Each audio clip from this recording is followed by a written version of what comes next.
ஒரு traditional Gujarati dish. இதுக்கு பேர் வந்து மூங் தால் பன்சி. இது எப்படி பண்ண சொல்லிட்டு பார்க்கலாங்க. அதுக்கு என்ன பொருட்கள் தேவைன்னு சொல்கிறேன், கவனமாக பாருங்கள். மூங் தால் பன்சி செய்ய தேவையான பொருட்கள்: வேக வைத்து மசித்த உருளைக்கிழங்கு 150 கிராம், முளைத்த பச்சைப்பயிறு லேசாக வேக வைத்தது, வேக வைத்த பச்சை பட்டாணி விரும்பும் அளவு, இஞ்சி பச்சை மிளகாய் விழுது தேவைப்படும் அளவு, மஞ்சள் தூள் விரும்பும் அளவு, மிக பொடியாக அரிந்த வெங்காயம் 100 கிராம், மிக பொடியாக அரிந்த கொத்தமல்லி தழை விரும்பும் அளவு, உப்பு தகுந்த அளவு, எண்ணெய் தேவைப்படும் அளவு.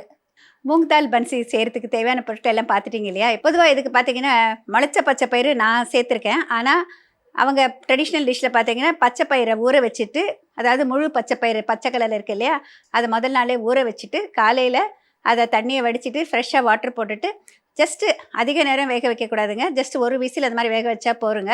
அந்த ஃப்ரெஷ் வாட்டர் ஊற்றிட்டு ஒரே ஒரு விசில் வேக வச்சுட்டு ஆஃப் பண்ணிடணும். இல்லைனா லேசாக ஸ்டீம் குக் பண்ணிக்கலாம். அதிக நேரம் வேக வைக்கக்கூடாது. அதை நல்லா வடிச்சிட்டு நல்லா மேஷ் பண்ணிக்கணும். நான் வந்து முளைச்ச பச்சை பயிறு இன்றைக்கி சேர்க்க போகிறேங்க. இதற்கு கொஞ்சமாக இங்கே பேனில் எண்ணெய் விட்டு வச்சுருக்கேன். இதில் கொஞ்சமாக வெங்காயம் சேர்த்துக்கிறேன். கொஞ்சமாக வெங்காயம் போட்டால் போதுமானது.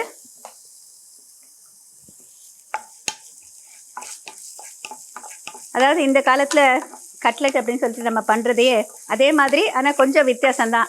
கரம் மசாலா இல்லாமல் பண்ணுறாங்க. அது நீங்கள் ட்ரை பண்ணி பார்த்தீங்கன்னா உங்களுக்கு அந்த டிஃப்ரென்ஸ் தெரியும். நிறைய டிஷ்ஷஸ் வந்து மாறி போயிடுச்சு over a period of time. இந்த பச்சை பயிறு முளை கட்டினதை நான் எப்போவுமே வீட்டில் ரெடியாக வச்சுருப்பாங்க. இப்போ அதை வந்து லேசாக ஸ்டீம் குக் பண்ணிவிட்டு இடித்து கொண்டு வந்திருக்கேங்க. இப்போ இந்த வெங்காயம் லேசாக வதங்கிய பிறகு இது ஒரு தடவை போட்டு கலந்துட்டு ஆஃப் பண்ணி போகிறேன்.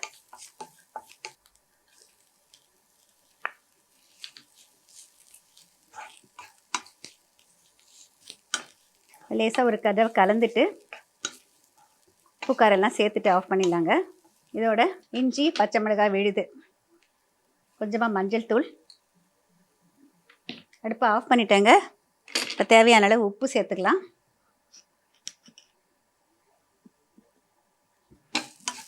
இப்போ இதை நல்லா ஒரு தடவை கலந்து விட்டுட்டேங்க.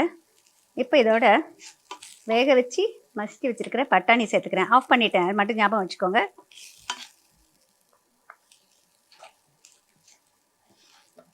இதில் வந்து நம்ம வேக வச்சு மசிச்சு வச்சுருக்கிற உருளைக்கிழங்கு சேர்த்துக்கலாம். எல்லாத்தையும் சேர்த்து நம்ம வந்து ஒரு சப்பாத்தி மாவு மாதிரி பிசையணும். உருளைக்கிழங்கை வேக வச்சது நல்லா மேஷ் பண்ணி வச்சுருக்கேன்.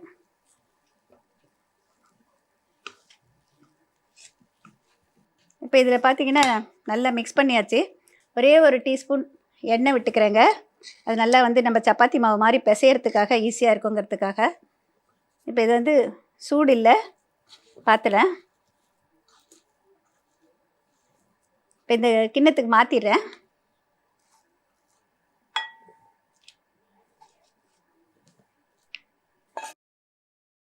இப்போ இது பாருங்கள் நல்லா ஆறிடுச்சு. நம்ம வந்து பிசைஞ்சிக்கலாம். ஒரு சப்பாத்தி மாவு கன்சிஸ்டன்சி இருக்கணுங்க, கெட்டியாக இருக்கணும், ரொம்ப தளர பண்ணிடாதீங்க.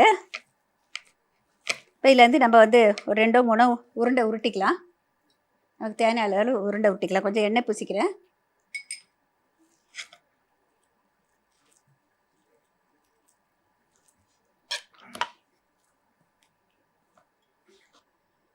இப்போ இது பாருங்கள், இந்த மாதிரி உருட்டி வச்சுருக்கேன்.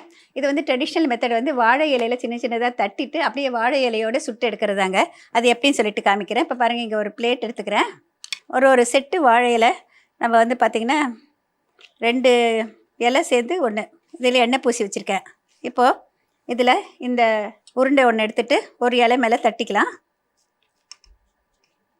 இது மேலே இன்னொரு இலை வச்சுக்கலாம். கொஞ்சமாக எண்ணெய் இதில் மேலே போட்டுக்கிறேன். இப்போ இதுக்கு மேலே இது வச்சிடலாம். இப்போ இங்கே தோசைக்கல் வச்சுருக்கேங்க. இதில் அந்த இலையோடு அப்படியே வைக்கணும். அப்படியே அது ஷ்ரிங்க் ஆகணும்.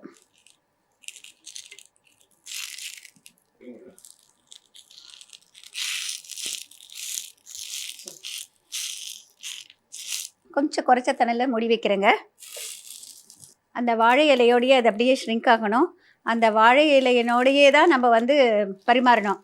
அதை அப்படியே தான் நம்ம சுட்டு 2 பக்கம் திருப்பி போட்டுட்டு எடுத்து வைக்கணும். இதை ட்ரெடிஷ்னலாக அவங்க பண்ணுறது அதே மெத்தட் தாங்க. அப்படியே செஞ்சு காமிக்கிறேன். ஒரே ஒரு டிஃப்ரென்ஸ் நான் செஞ்சதில் வந்து முளைச்ச பச்சை பயிறு போட்டிருக்கேன், ரெகுலர் பச்சை பயிருக்கு பதிலாக. இப்போ இது வந்து கொஞ்சம் கொஞ்சமாக அது சுருங்கிய பிறகு லேசாக திருப்பி போடலாம். ரொம்ப குறைவான எண்ணெய் தான் யூஸ் பண்ணியிருக்கேன். நம்ம இப்போல்லாம் கட்லெட்டுக்கெல்லாம் யூஸ் பண்ணுற மாதிரி நிறைய எண்ணெய் கிடையாது. அதே மாதிரி வாழை இலையினுடைய பெனிஃபிட்ஸ் வந்து இப்போல்லாம் நிறைய சொல்கிறாங்க. இலை நல்லா சுருங்கணும், அந்த அளவுக்கு நம்ம வைக்கணும்.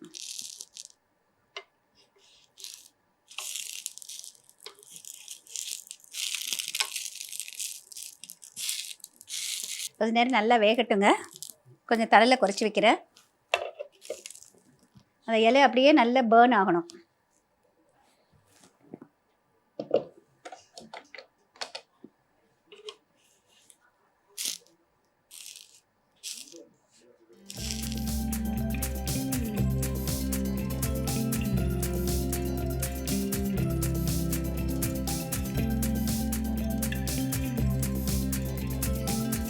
இப்போ இதை வந்து பார்த்திங்கன்னா இந்த மாதிரி சுட்டு இருக்கு பாருங்கள். இந்த இலையை எடுத்து இப்படி வைக்கிறேன்.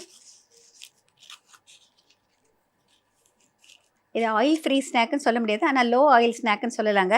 இந்த மாதிரி இலையோடைய கருக வச்சு பண்ணலாம். நீங்கள் வேணும்னா நல்லா கிறிஸ்பாக வேணும்னு நினச்சிங்கன்னா எண்ணெய் விட்டு சுடலாம், அந்த மாதிரியும் சாப்பிட்லாம். எப்படி செஞ்சாலும் நல்லாயிருக்கும். இந்த மாதிரி சாப்பிட்டா அது ஒரு டேஸ்ட்டு. நல்ல எண்ணெய் போட்டு நம்ம கட்லெட் மாதிரி செஞ்சு சாப்பிட்டா அது ஒரு டேஸ்ட்டு. உங்களுடைய விருப்பம். கொஞ்சம் வயசானவங்களாம் இருந்தாங்கன்னாக்கா அவங்களுக்கு வந்து ஆயில் குறைவாக வேணும் அப்படின்னு சொல்லிட்டு நினைப்போம். அதே மாதிரி டயட் கான்ஷியஸாக இருக்கிறவங்களுக்கு எல்லாம் ஆயில் குறைவாக வேணும், எஸ்பெஷலி ப்ரோட்டீன் ரிச்சாக எடுத்துகிட்டு ஆயில் குறைவாக எடுக்கணும் அப்படிங்கிற ஒரு டயட்டில் இருக்கிறவங்களுக்கெல்லாம் இந்த மாதிரி ஸ்நாக் வந்து ரொம்ப ஐடியலாக இருக்கும். இது வந்து சுலபமாக ஜீரணமும் ஆகும், ரொம்ப டேஸ்டியாகவும் இருக்கும்.